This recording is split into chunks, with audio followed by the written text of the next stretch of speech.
It is no secret that there was tension between Tupac and Snoop Dogg during the final days of Pac's life. Now, Suge Knight has shared new details that have people looking at Snoop in a whole new way. According to Suge, Snoop ran away when Tupac confronted him, and on top of that, he is now allegedly trying to help bail out Keefe D, the man linked to Tupac's murder. Things between Tupac and Snoop started to go south when Snoop publicly showed love to Biggie and Diddy while the East Coast-West Coast rivalry was at its peak.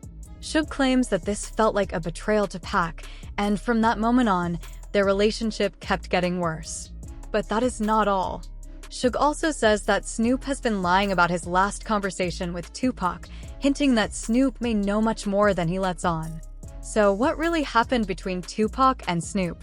And is Snoop truly involved in trying to help Keefe D? Let's break it all down. Suge revealed that one major event that fueled the tension between Tupac and Snoop was when Snoop was shot at while filming the New York music video. According to Suge, that attack was allegedly ordered by Biggie himself. Despite this, Snoop still continued to associate with Biggie and Diddy, which angered Tupac. Pac felt like he had always supported Snoop and Death Row, so seeing Snoop stay friendly with their rivals hurt him deeply. Suge described how Pac confronted Snoop about it, saying, "I put everybody from Death Row on my album. I made sure they all got a spot. But you?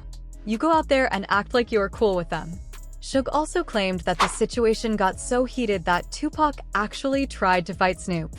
This all went down at Death Row Studio in California. Suge tried to calm things down, but Snoop refused to even be in the same space as Tupac. He did not want to ride in the same car as him, and even took a separate private flight back home. Now, Snoop has told his own version of the story before. He once claimed that he was on the same flight as Tupac and was so scared that he carried a fork and knife for protection. But Suge is shutting that story down, saying it never happened. Suge explained, "When we got downstairs, Pac went straight after Snoop. Pac ran up on him, and Snoop took off running. Pac was chasing him, and I had to stop it. I told them, we are not going to act like this in New York. We will handle this when we get back to the studio in California." According to Suge, once they got to the airport, he told Snoop to get in the car so they could all head to the private plane. But Snoop refused. Suge says, "Snoop did not want to be anywhere near Pac. Instead of riding with us, he got in a van with the luggage. Everybody else was in limos." Suge added that when they arrived at the private plane, he told Pac, "This is not the time for this. Let's just get home first, and then we will talk." But Snoop never got on that plane, and the whole story about him grabbing a fork and knife for protection, Suge says it is completely false. It is clear that Pac felt betrayed by Snoop's actions, and their friendship never recovered. But now, things have taken an even wilder turn. Suge is also claiming that Snoop is secretly trying to help bail out Keefe D, the man accused of being involved in Tupac's murder. This revelation has fans questioning everything.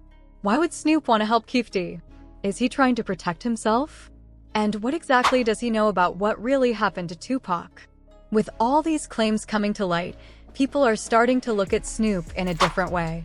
Suge is making it clear that there is more to the story than what we have been told. Whether or not Snoop will respond to these allegations remains to be seen, but one thing is for sure, this drama is far from over.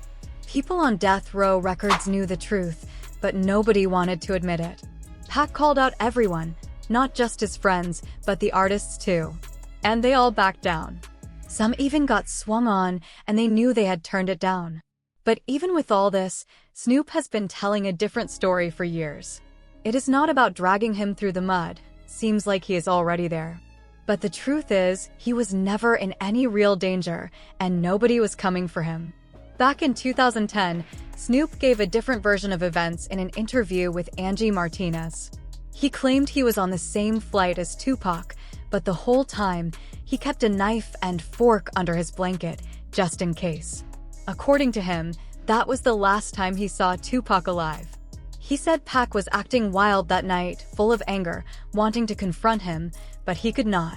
Snoop believed Pac was only mad at him because he had shown love to Puffy and Biggie during an interview. Pac took it as a betrayal. Death Row started looking at Snoop differently too, like he was switching sides. Snoop said the next day, He was set to fly back home from New York. Usually, on their private plane, it would be him, Tupac, Suge, security, and a few homies. But that day, his security was told they could not board. They had to take a commercial flight. Snoop immediately knew something was off. He had seen what happened to people in situations like this. So, when he got on the plane and saw Pac and some others there, he did not feel safe. He greeted Pac, but Pac ignored him. That is when Snoop went to the back, grabbed a blanket, covered himself, and kept a knife and fork in his hand the whole flight. He was on edge, ready for anything. But nobody said a word to him. He sat through that 5.5-hour flight in silence, waiting for something to happen. When they landed, their cars were waiting. Snoop's Rolls-Royce, Tupac's Rolls-Royce, and Suge's Rolls-Royce. As they stepped off the plane, Snoop asked Pac if he was going to Vegas for the fight. Pac just walked away without answering. Snoop claims that was the last time he ever saw Tupac alive. Now, Suge Knight is telling a completely different story. Recently, he accused Snoop of trying to bail out Tupac's alleged killer. When a clip of Suge's claims was posted online, Snoop responded, saying Suge was just mad because he now owns Death Row Records. Their beef has been going on for decades, and just when it seems to settle, something always brings it back. Their issues started back in the 90s when Snoop was still signed to Death Row. Things got so bad that Snoop eventually left and joined No Limit Records to start fresh. For a while, it seemed like they had made peace. In a 2018 interview, Snoop said he had a heart-to-heart talk with Suge, and it was all love. According to Snoop, Suge was not mad at him, just disappointed that he could not control him. Snoop explained that back on Death Row, Suge controlled everything. The money, the cars, the houses, everything was in Suge's name. He handed out the money how he wanted. On No Limit Records, Master P taught Snoop how to own things. The cars were in his name, the house was his, and the bank account belonged to him. That was something he never had at Death Row. One day, Snoop realized that even his car was under Suge's name. If he got pulled over, the police would address him as Mr. Knight. That was when he knew things had to change. Snoop said he and Suge eventually had a real conversation. When they met up, it was just the two of them, no security, no backup. Suge told Snoop he had love for him and could have protected him. Snoop responded by asking why, if he loved him, he had tried to get him taken out. But in the end, they both let it go. Suge even warned him that other people wanted his head, but he would not be the one to do anything about it. After that, they left on good terms. But whatever peace they had did not last. Since Suge was locked up for voluntary manslaughter in 2018, he has been taking shots at Snoop every chance he gets. He has called him fake, accused him of lies, and now he is saying Snoop was involved in the murder plot against Tupac. The drama between these two just never seems to end. People have been accusing Snoop of being part of some secret industry group along with Dr. Dre and Diddy. They say that once someone starts singing, painting their nails, and wearing certain clothes, they are fully in. Suge Knight even brought up an old moment when Snoop gave Diddy an award at the ASCAP Awards. Suge said Dr. Dre was there too, giving Snoop a special watch in front of everyone, almost like they were showing their loyalty to each other. Suge also talked about how Snoop and Diddy started acting alike, always seen together. He even questioned why Game bought Diddy a Lamborghini. Suge said, "Diddy has way more money than Game, so why would Game be buying him a car? I feel like a fool. I bought a Ferrari for myself instead." He made it sound like people were just copying whatever Diddy did. But recently, Suge took things even further. He claimed that Snoop has secretly been trying to help bail out Keef D, who was arrested in September 2023 for his alleged connection to Tupac's murder. According to Suge, Snoop and others were trying to get Keef D out because he was talking too much. Suge said people even approached him, asking him to help. He refused, saying, "I have nothing to do with that, and I am not leaving prison to go help someone in county jail." They even tried to make him feel guilty, asking if he would sacrifice a little time in county jail to stop a black man from getting life. But Suge said he was not wishing anything bad on Keef D, he just did not want to be involved. When Suge was asked if he was really saying that Snoop was trying to bail Keef D out, he doubled down. He said, "Look, Snoop, Puffy, Ray J, and all of them have connections to Diddy. And apparently, Keef D is telling everything." But was Snoop really involved in some kind of plot against Tupac? That has been a debate for years. Some people believe Snoop was jealous of Tupac's rise at death row. When Snoop dropped Doggy Style in 1993, he was the biggest star on the label. But when Tupac joined, he quickly took over with his energy, street credibility, and storytelling. Suddenly, Pac was the face of death row, and Snoop was not getting as much attention. Some believe Snoop knew about the hit on Tupac and chose to stay quiet. He was connected to both the music industry and the streets, so it is hard to believe he did not hear anything. But instead of standing by Tupac's side, he distanced himself right before Pac's death. Even Warren G once said Snoop almost went to Las Vegas on the night Tupac got shot. Snoop and Warren were supposed to go to the Mike Tyson vs. Bruce Seldon fight on September 7, 1996, the same night Tupac was shot. But at the last minute, Warren convinced Snoop to stay in Los Angeles instead. Later that night, while they were hanging out, Snoop got a message on his Nextel walkie-talkie that Tupac had been shot. Warren explained, "We were watching the fight, having a good time, just chilling." Then Snoop got a call on his Nextel. "We could hear something was going on in Vegas." More calls kept coming in, and they told him Tupac got hit. Right after hearing the news, Snoop kicked everyone out of the house and rushed to Vegas to see what was going on. But Suge found something suspicious about that. He started questioning why Snoop was carrying a walkie-talkie that night. He hinted that maybe Snoop already knew something was about to happen to Tupac. Suge Knight did not stop there. He also brought up something else. Snoop and Daz Dillinger were on a song with a guy named DeAndre Smith, who is said to be one of the people involved in Tupac's shooting. Suge even claimed that Snoop told Daz to stay in Los Angeles on the night of September 7, 1996, instead of going to Las Vegas. That night, of course, was when Tupac was shot after the Mike Tyson fight. Now, this is where things start getting really strange. Suge claimed that Snoop straight up lied about going to the hospital to visit Tupac. Warren G once said that Snoop told him he was on his way to see Tupac after hearing about the shooting. But according to Suge, that never happened. He insisted that Snoop never showed up at the hospital, not even once. This raises a big question. Why would Snoop lie about something like that? If he really cared about Tupac, why did he not go and see him in the hospital? Some fans believe he might have been too scared. Others think he was distancing himself from Tupac for a reason. On top of that, Snoop's next moves only made people more suspicious. As soon as Tupac was gone and Suge was locked up, Snoop wasted no time switching sides. Just months after Tupac's death, Snoop appeared on the Steve Harvey Show with Diddy, talking about ending the East Coast-West Coast beef. And let's be honest, the timing of that was very suspicious. Steve Harvey tried to play peacemaker, saying, "Look, I know all about this East Coast-West Coast rivalry, but we are in Chicago now. This stuff has to stop.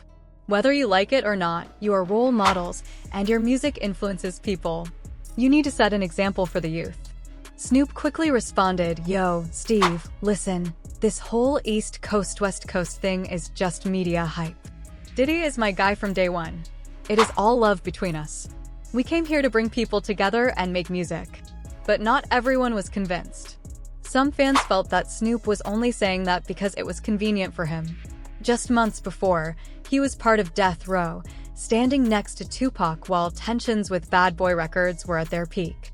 But now, with Tupac gone and Suge in prison, Snoop was suddenly making peace with Diddy? Many saw that as a strategic move, not a genuine change of heart. And that was not the end of the controversy. Over the years, Snoop has kept his distance from anything related to Tupac's murder. He rarely speaks about that night in Las Vegas, and when he does, he keeps things very vague. Some fans believe he is hiding something. Others think he simply does not want to get involved in a conversation that could bring him problems. But Suge was not done making accusations. He went even further, suggesting that Snoop has deeper ties to people in the industry who might have played a role in Tupac's downfall. He hinted at secret connections between Snoop, Diddy, and other powerful figures in hip-hop. And while Snoop continues to deny everything, he is still getting big opportunities in the industry. From carrying the Olympic torch last summer to starring in that strange Super Bowl ad with Tom Brady, he has remained in the spotlight. Speaking of that ad, have you seen the new commercial about anti-Semitism? It features different people saying things like, "I hate you because we are from different neighborhoods. I hate you because you look different. I hate you because people I know hate you." Then, at the end, one of them says, "I hate that things are so bad that we even need to make a commercial about this." The ad was funded by the Foundation to Combat Anti-Semitism, a group that says its mission is to educate people and stand up against Jewish hate and all kinds of hate.